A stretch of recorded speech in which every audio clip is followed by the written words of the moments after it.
everybody, and welcome to another episode of 123 CMMC. My name is Dana Mantle. I will be your host, and our guest today is Caleb Leidy. How are you, Caleb? How are you? Good, Dana. How's it going? Good. Happy to be here. Good. I'm glad you're here, and things are going to work this time. We're not going to have any problems. It's going to go nice and smooth. No internet connection issues. We'll see. Yes. All right. So what we're going to talk about today is going to be confidentiality, the objective of CMMC. So our first question is going to be, why do CMMC and NIST 800-171 focus on confidentiality? Yeah. So, really interesting topic and a interesting perspective to look at it this way, right? Is, typically we have confidentiality, integrity, and availability, and you look at all of these aspects and you say, well, how do we protect our information systems? And then here comes CMMC and NIST 800-171, and you say, well, this is focused only on confidentiality. Which gets difficult to kind of wrap your head around, but it's really the basis of the program and why it's allocated out this way is really it comes from being a government requirement as opposed to necessarily an industry requirement. So we look back to overall government regulations, getting into FSMA, the OMB Circular A130, which kind of directs federal information system protection and how we're supposed to do that. And it even talks in those documents about CUI and how the government is supposed to control it. And that varies between how they control it in their own systems and protect in their own systems with all those requirements versus how it's supposed to be protected in industry. And it comes down to ownership, right? So the government still owns the data. They don't own, however, the information systems that are processing the data for these private companies. So they're retaining that ownership and their responsibility over the data.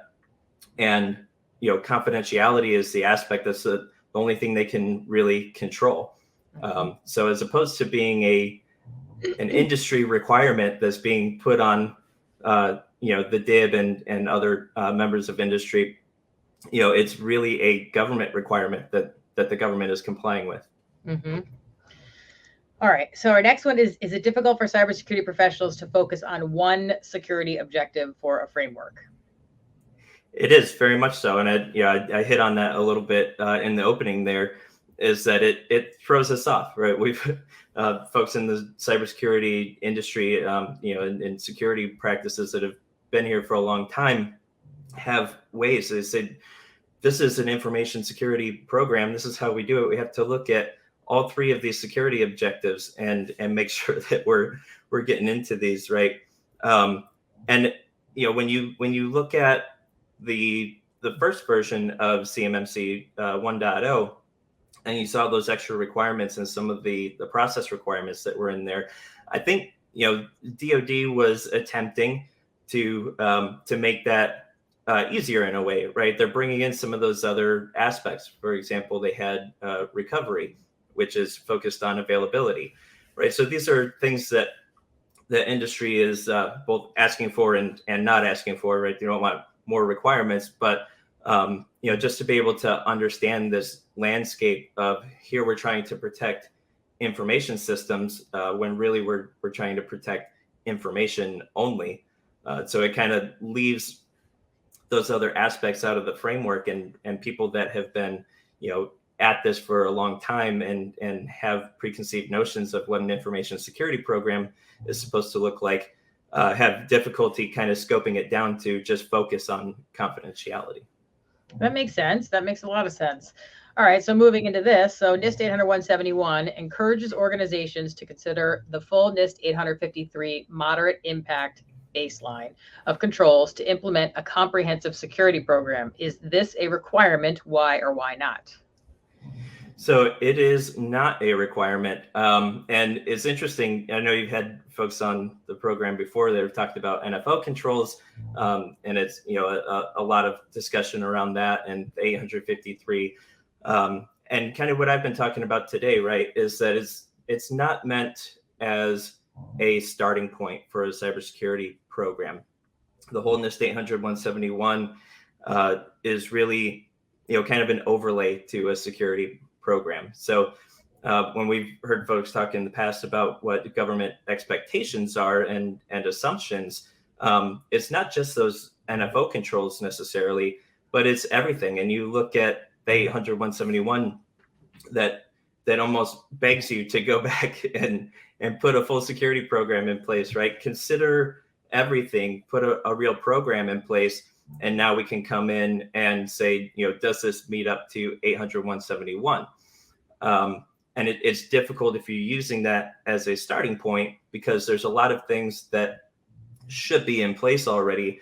And 800-171 CMMC, the concepts that come down the road for only focusing on confidentiality, again, are easier to pull out and map your controls to meeting those requirements, as opposed to, all right, now I have to figure out why I'm putting in controls for confidentiality, and I've got to build up everything that the 800-171 is already assuming is there.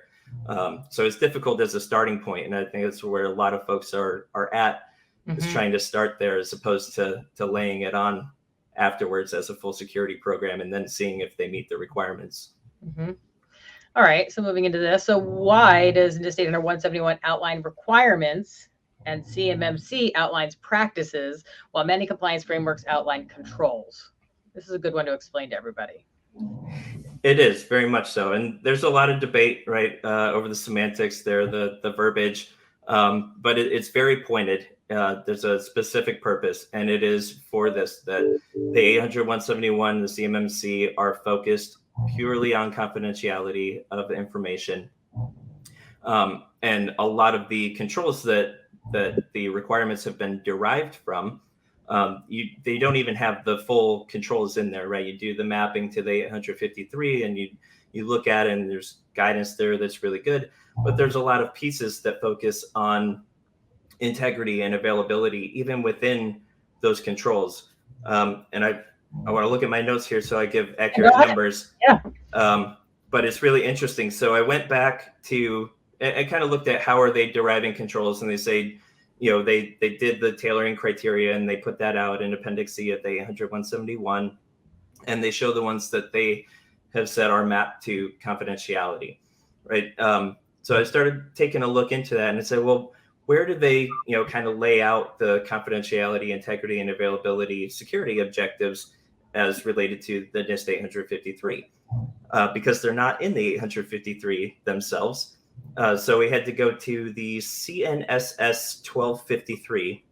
So that's the Committee for National Security Systems Instruction 1253. And I started looking at the mapped controls and, kind of the breakdown of what the security objectives are that are mapped to those. Interestingly enough, there were 9 of those controls that purely focus on confidentiality itself. The largest was a combination of confidentiality and integrity at 66 controls. So there's 126 total. Confidentiality, integrity, and availability was the next with 31 controls. Integrity itself had 19 controls. So 19 of these controls that are mapped for confidentiality are purely based in the objective of integrity. So I thought that was very interesting. And then even one for availability. So when you look at, right, they've not only derived the requirements from the controls, but they've selected particular pieces. But they've also included pieces that a lot of people think are missing integrity and availability, right? But they are there. As I pointed out, 19 that are purely focused on integrity. And the 800-171 lays it out pretty well that we have a close relationship between confidentiality and integrity. And I think that's pretty well understood. The reason we leave availability kind of out of it is, again, that ownership. The government doesn't have a responsibility, or any authority over how your system is managed. If you're doing, disaster recovery and business continuity, that's not their business. It's none of their business, and it's not their responsibility. So we've pulled out the requirements, and it's, instead of directing very specific controls, say these are the things that you have to do in order to meet the requirements, they've pulled them out into these, vague kind of requirements to allow, organizations to just take the things that, again, we should hopefully have in place already and say, are our controls that we use meeting the intent of the requirement? And so it is interesting. Another aspect that kind of brings difficulty and complexity, but also makes it a little more simple, because you get to, as an organization, right, define what your controls are. You can define your timelines. You can define how good you want something to be, or how, not great you want it to be, but as long as it falls in line with those requirements. Mm-hmm. See, the one thing about all this stuff that you just spoke about is that when a non-technical business owner who finds out they have to do CMMC or whatever, so maybe cybersecurity, requirements they have, and they hear all that language that you just talked about, their head is spinning around and around and around, and then they just say, I don't think I'm going to be able to do this. And that's the part that we have to be very careful with, because somebody who is a business owner, they run their business, they know their business, they don't want to know in the weeds about all this cybersecurity stuff, but now they have to, get cybersecurity, CMMC certified. So I just get very nervous with that, because you're just listening to that couple of minutes of the specifics, and obviously you're extremely intelligent and you know this stuff like the back of your hand, right? So you can speak very comfortably about it. But a regular non-techie business owner is gonna be like, I'm sorry, what? Yeah. And that's kind of the driver behind the topic too, is that, I would like to get people taking, and it's difficult. It gets, like you said, very overwhelming to come straight into CMMC 800-171, and you look at what the requirements are and how are we going to meet these. Okay, well, we need to stand up this and this and this, and we don't have any of that. So if we take a step back and go from an overall cybersecurity program in the organization, then we can have a base to start from and start aligning some of the things that are there to trying to meet the requirements. Yes, absolutely. And I know that everybody, quote unquote, has basically NIST 800-171 in place right now. Most people that have that, but maybe not so much to the level of detail that they should. So we need to work on that, and then build upon there. But thank you for all that. That was very, very good. That whole little. KTL is a Microsoft Gold partner and a CMMC registered provider organization. Their professional team members represent a variety of backgrounds and industries that will map out and guide you on your road to CMMC compliance. The process starts with a dedicated team of CMMC registered practitioners, understand your specific requirements, and are here to help every step of the way. KTL Solutions, delivering tailored solutions so you get the most out of your technology. Visit them today at ktlsolutions.com. Spiel you just went into. Okay. Given everything we've discussed, has the level of difficulty around CMMC and NIST 800-171 implementation been overhyped? Kind of tying into what I was just saying. Yeah, and it's interesting. So I think the difficulty has been overhyped. The complexity has not. Right. So for these reasons, and you hit on it, we have business owners that are looking and getting the requirements. They don't know what they are. They pass them on to the IT folks. The IT folks come in, and from a consulting perspective, I've every time had the IT person come and say, somebody told us we need to get 800-171 compliant. Someone told us we need a CMMC certification. Okay, great. Do you know why? Right. Has somebody dealt with this through contracts? And so now we've brought in this overwhelmingness between everybody, because there's a lack of communication between the government and industry, and then there's a lack of communication within organizations, right? We have some very small organizations that they're all communicating with one or two people because they deal with the whole operation of the company. But once you start expanding out to even a 50-person company, where you have folks that are in C-suite positions and folks that are in sales and deal with contracting, versus an IT team of maybe 1, 2, 3 people that get stuck with these things. Oh, that's an IT thing, right? And it's difficult to figure out.